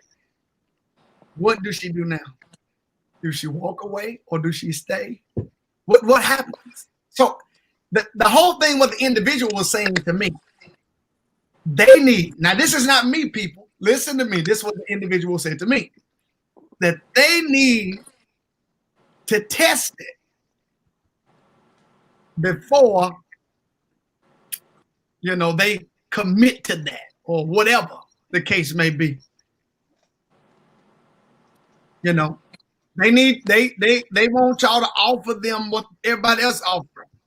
30-day trial. They want trial run. But I'm just telling y'all what the individual told me. I don't know what you do.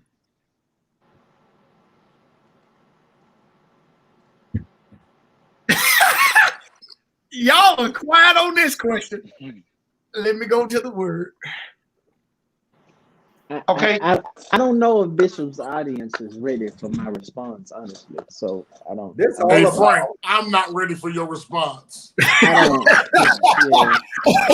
Yeah. I don't think I'm ready. Yeah, but I mean, this is my area. We would literally have to have a Bible study for this conversation to preface it, considering who's all on the platform. I know some of y'all got members watching and all of that, so I'm take answer. My members wouldn't be surprised by what you say, sir. I'm very transparent. No, I said your platform, not your members. But I can tell by the comments they not ready for this conversation. Yeah, it's gonna get too deep, and it's too late in the evening. Let me say this. I do believe you should talk about it. Yeah, you should talk about what both parties like, what you don't like, what you're willing to do, what you ain't willing to do, and if you can't come to agreement, there's no sense of marrying somebody that you're going to be sexually frustrated with. Because then you're gonna go outside your marriage. That's what causes people to go outside their marriage. Them women talk about them little toys and all that kind of stuff. Let's So, go to another subject. Hey, Bishop. Y'all want me to ask another thing. We gonna close tonight, y'all. What we gonna do is, please go, Carlton. What? Yes. I was gonna say I'm interested, honestly, at another time, really hearing what Frank has to say, because I believe that is a serious conversation, and the reality is, so can we start that next week? Yes. Yeah, but let me say this. And people on here, and there's a lot of people from the church community, and we praise the Lord for that. But the reality is, people in church having sex. Take the preachers out of this. Yeah, they having sex. I'm not here to speak and say what Perry doing or Johnson. The reality is, we live and we worship in church communities where people are having sex, and so I do agree, Bishop and Frank, that I believe that's the conversation that needs to be had if we're going to be real and relevant and raw for these relationship conversations. Yeah. Well, I think people that really want to be informed and not just surface readers and not just casual week-to-week Christians, that if you're really serious about the subject, you need to do a word search and a word study on the word fornication. You need to break it down in the Greek, come from the Greek word porneia. You also need to do a trace on sexual immorality. When the Bible mentions sexual immorality, you need to do a trace and a case study on that and come to your own conclusion. And maybe we'll set up a platform where we can really dive into some things and look at some things culturally and syntax and semantics and get into all of that kind of stuff. It is a conversation that needs to be had in the church. So we'll tackle it seriously. We'll tackle it next week if y'all want to. We can do. We coming back. We should. Yeah, we can do that. I think we do need to tackle it, but I do know it needs to be talked about. Whatever your conviction is, and even this whole thing, I'm getting ready to mess y'all up. Shacking ain't in the Bible. Not. It's not there. Now, how to look for it? It's not there. Yeah. Checking ain't in the Bible. Whoa, Lord. But Bishop, even before, and I want you to say a word about it, because even before we deal with the whole sex conversation, people got to mature up to hear, Frank, what he just talked about. He just gave us a backdrop on how to really investigate that whole topic from a biblical standpoint. And people have to be mature. And I'm not sure, Tate, that they're going to be able to handle it, because they come for us just on small, minute issues. Yeah. So Yeah. I believe that we have to be careful, but also in us being careful, people have to be and have rather an open mind. From what Frank said, from a biblical standpoint. Yeah. He didn't say Because anything about, and one thing I like about what you said, Frank, is that you never said anything about how you feel personally. Yeah. Yeah. Let me say that. No sex before marriage. Just pray and ask God, soulmate. How's that working for you? She got a baby on that. She got a baby on that picture. She been having sex. She know what it is. And see, Carlton. Let me tell you something. Go ahead. I don't care. These brothers ain't gonna say it, and I'm older than all of them, but I don't care what y'all say. It's a struggle. Yeah, okay? It is. It's a struggle for male, female. I don't care what you, unless you just ain't. Yeah, you ain't alive. But it's a struggle. Eunuch. Yeah, it's a struggle for all of us. And for those of you who talking, I don't want to preach it. Don't say it. Get you. And then see, most of us, all of us, even on this call tonight, most of us read the Bible from a very biased perspective of our first teachings. Our first teachings are always the hardest thing to share. One of the things that has blessed me in ministry why I have been able to walk with people of all denominations is because I'm not turned off by people's doctrines, because you believe what you believe. You might not necessarily be correct. I might not necessarily be correct. But at the end of the day, Jesus to me is the only factor. All of this other stuff, all of this other stuff is just come and go. Jesus is the only factor for me. Yes, sir. So as long as you got Jesus, we can work on this other stuff. Yes, sir. Jesus. So I think sometimes we get distorted on this other stuff that, quite frankly, I'm not even sure God is really concerned about himself. That's it. But I ain't gonna talk no more. Yeah, but and the issue that I'm having, and I hate reading comments, but I'm just saying, y'all do all this extra stuff talking about some no sex before marriage and da da da da da da da da da, and y'all over there messing with yourselves. Tate, stop! Pick up the word. Pick up the word, Tate. You mess the word. And they say things like I'm celibate, but they play with themselves every night. Yeah, I didn't say the word. I just messed with you. You're celibate as far as having intimacy with another person, but you're not celibate with yourself. Let the right one come. Let the right one come. Let the right one come. You won't be celibate no more. Bishop, you open up this door.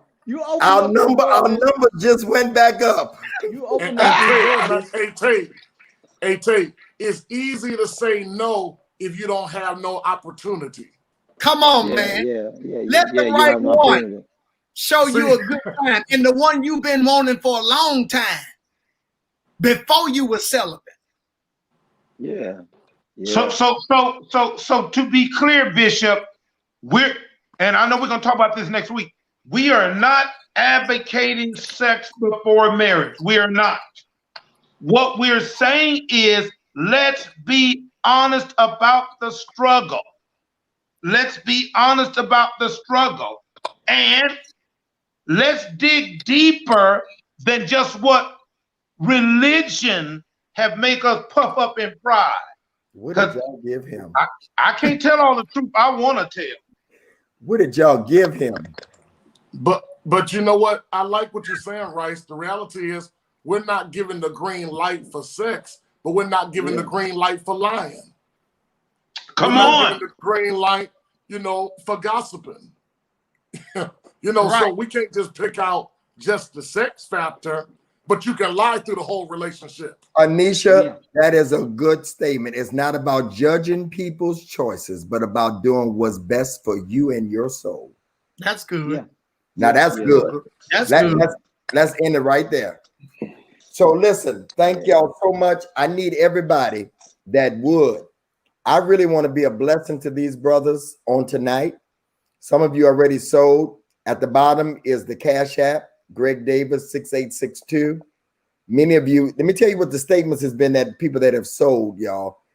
Thank you for this information and this platform.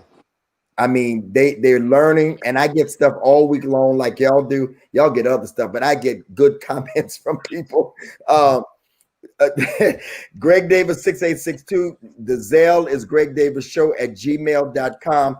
I would that everybody would sow at least $20. Some of you gave $50 last week.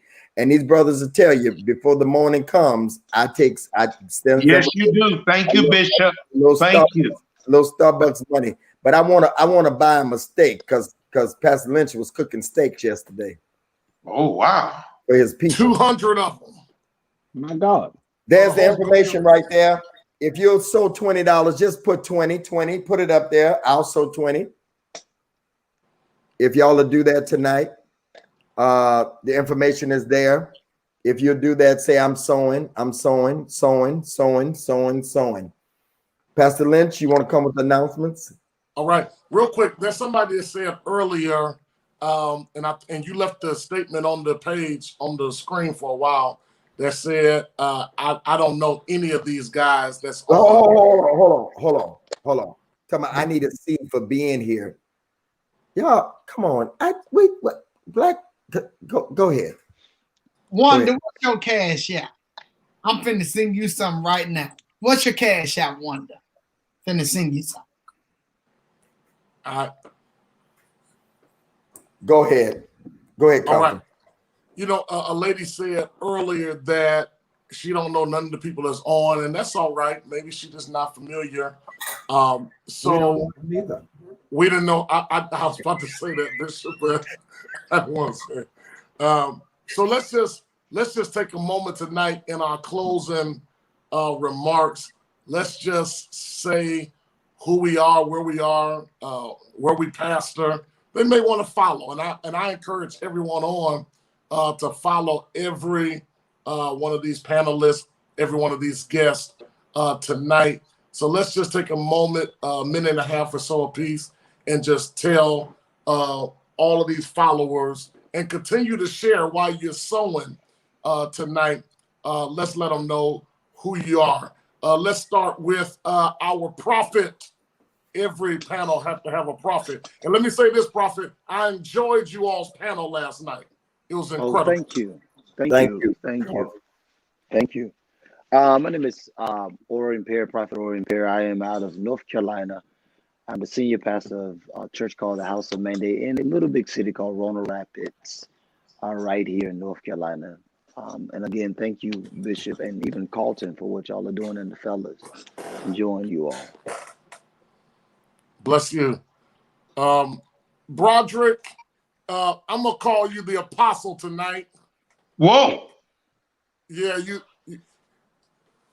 Listen, I'm in Los Angeles, California, Pasadena, California proper. I'm honored to share this platform and to be on here with all of you and Bishop Davis.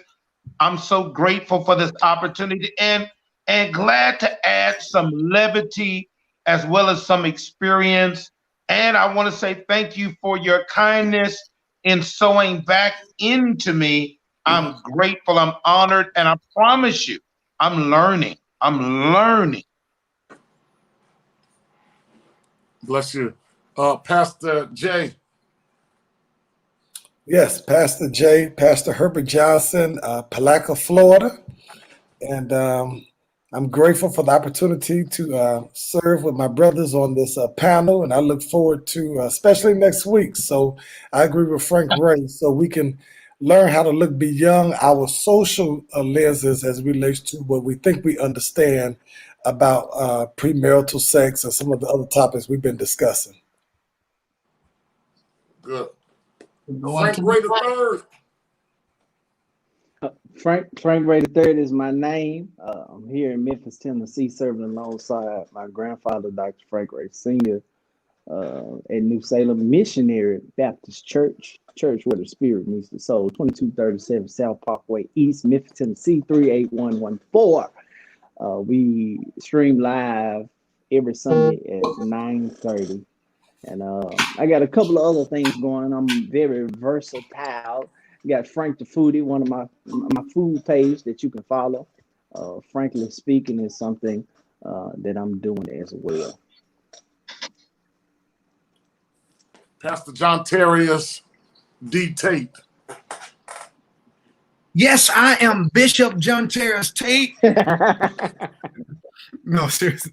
I am the pastor of the Mount Moriah Church of LA in the beautiful city of Los Angeles, California. You can follow me at John Terrius Tate. Everything is at John Terrius Tate. I'm so grateful and so honored to be on this panel every week with guys who are just not my friends, but they're my brothers in the Lord. And so, yeah, that's pretty much. Dr. Lynch, let me give my church name. Everybody else giving their church name. Calvary Missionary Baptist Church, where I serve as senior pastor, right there again in Palaca, Florida. Right. All right, Pastor Tate said it. You know, every Monday night we're here at 10 p.m. Before I turn over to Bishop Davis, I pastor Carl Tillage. I pastor Pilgrim Rest Baptist Church in the city of Benton Harbor, Michigan. Frank Ray, we're one church in two locations, but don't need neither one of them right now.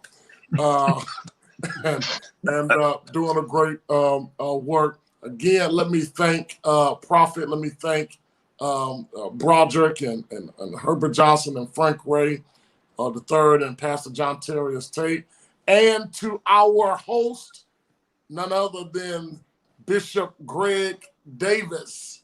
He don't say this a lot, but he pastors Celebration Church of Detroit, a new church. I think how many years now, Bishop? 3.5 years. 3.5 years doing great work. Yeah. Bishop, before we close, can you tell us, as we do every Monday night, all of your platforms? What you got going on? So yes, we're going to continue this on Monday nights, 10 p.m. On Sunday nights, Prophet Paris is part of it. We have the Millennial Prophets at 9 p.m. I'm on the Word Network every day at 1 p.m. Live right here in my living room. I host a thing called the Fellowship at Home for Full Gospel Baptist Church Fellowship every Thursday at 8:30. And I do Bible class. I preach in between. And now I'm starting a thing every Friday night, starting next Friday. I'm doing a teaching myself every Friday night. I've been doing pop-ups, but I'm going to make it official every Friday night at 10 o'clock with Bishop Davis. And of course, I pastor some of the greatest people, Celebration Church of Detroit. And we're not having service indoors, but we're serving outdoors, feeding the people. And I'm grateful. So I'm grateful to all these brothers. Seriously, I love all of them. And we're going to keep doing this until we just feel a release from not doing it. I need you all to do this last thing, and that is to send me questions. You've heard the questions that we've asked, so let's get some new questions, ladies. What do you want to know from a man?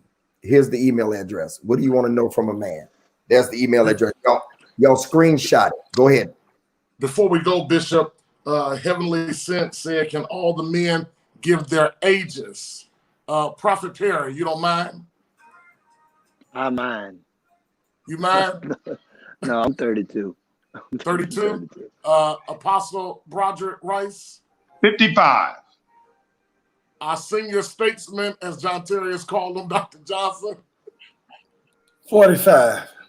45. Frank Ray the third. 34. 34. John Terry's Tate. I'm old enough. No, I'm 27. 27. I am 41. Bishop, how old are you? 58. 58. Is somebody All right. playing music? All right. Is that All right. Bishop? Thank you all so much. What'd you say? No, Bishop playing some music. I was like, what? We going off with this. Yeah, I put this on so when we go off, we put your cash app up. I mean, we put the cash app. They still want to give for a few minutes. I'm not going off with Jesus keep me near the cross. Somebody said 45. That's my speed. Huh? Somebody said in the comments section 45 is their speed. Lynch, they say you 58? No, that's you. That's No, you. they said Lynch 58. Okay. No, she meant to say Bishop. So let me say this. I saw Sean said, what about she said, I need to talk to Lola first. We don't know if we're going to go to once a month or if we're going to continue every week. So that's why I did not say it. Sean, thank you very much, though. You're doing your job. All right. What? Come on, Betty. Come on, Betty. A name like that. Y'all got anything else to say before we go? Y'all good? Yes, sir. All right. Thank y'all so much. Y'all can continue to give. I'll put the cash app and everything up while the music is playing, and just for a couple of minutes, because I really want, if some more of y'all would give that $20, I really want to be a blessing to the tape bopping his head. I really, I miss concerts. I think out of this whole pandemic. Yeah, wait a minute before we go. Perry, what do you do? What do you do? We don't never talk about that. Before we go, what do you do for fun? I play spades with my family, my brother. Okay. What about you, Roger? Movies and documentaries. Okay, Johnson, Bible class. Johnson, is he pro? No. I'm both spades and movies. Okay. Okay, Frank. Man, I do so much stuff. Other than cooking. Man, I mean, sports. I love sports. I play the game pretty heavily. I'm pretty good at that. Dominoes, Monopoly. Yeah. Okay. Tate. Golfing and fishing. You're such an old man. Lynn. I'm on the spade thing with Perry. I can't wait to get to North Carolina. But mostly I love the plane and hotels and traveling and sightseeing, going to different places. In the pandemic. I am a sneakerhead. I love buying sneakers. I buy sneakers. I'm waiting for 3 pair now. I'm a sneakerhead. And jogging suits. And jogging suits, right. I'm a sneakerhead and jogging suits. and t-shirts. I love t-shirts with sayings on it. Then I love concerts. Concerts is my pastime. I'm talking about Madonna, everybody. I go to everybody's concerts. And then lastly, I cycle. I like expensive bicycles. Yeah. So that's what I do. Bishop, you have a bag that the Lord say you need to give up. Is that the tan? Oh, that's my other thing. I left out. Shopping is my number one thing. It's a blue. Well, I need to add that to my list. Shopping. Let me add shopping. Shopping is but I said the sneaker. You talking about my blue bag? Yes, oh, no, Reverend. No, that come by prayer, fasting and prayer. I love it. Thank you, sir. That's my pastime, backpacks. I'm an LV man. So, hey, Tate, you introduced me to the right one. You might can get it.